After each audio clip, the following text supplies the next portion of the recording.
In our office, we do what's called the gentle shaping system. You've never heard of it? Well, that's not a surprise. Most people haven't heard of orthokeratology either. But in the gentle shaping system, we look back at our history of how we changed the shape of corneas. It's not new. It actually started in the 60s. Doctors would have patients come in that were wearing old-time hard lenses.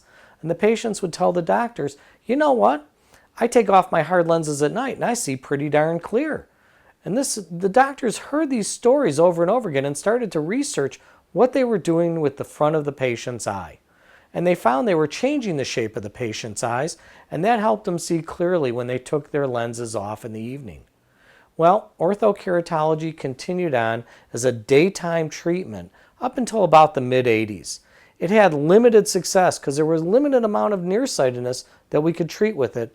But not only that, patients really didn't care if they had contacts on all day and saw gun smoke when they were watching TV at night.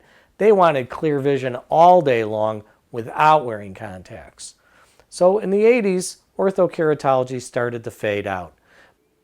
In the 90s, some really fantastic things happened. Doctors started researching how to change the shape of the cornea much faster. They developed designs that were able to do what we're doing now in accelerated overnight orthokeratology. But wait, we have to be able to wear these molds at night to mold the eye and change the shape while children sleep.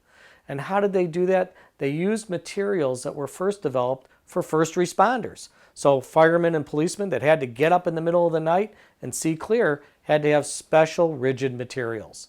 So by adapting these materials to these designs, we had the first steps towards accelerated overnight orthokeratology. Then the equipment to develop these designs on high-speed lathes had to be developed. And finally, to be able to measure the changes accurately in the office every time the patient came in, we needed to have a topographer to actually monitor the shape change of the eye and do a mapping of the front of the eye. And so in the mid-90s, accelerated overnight orthokeratology came into being.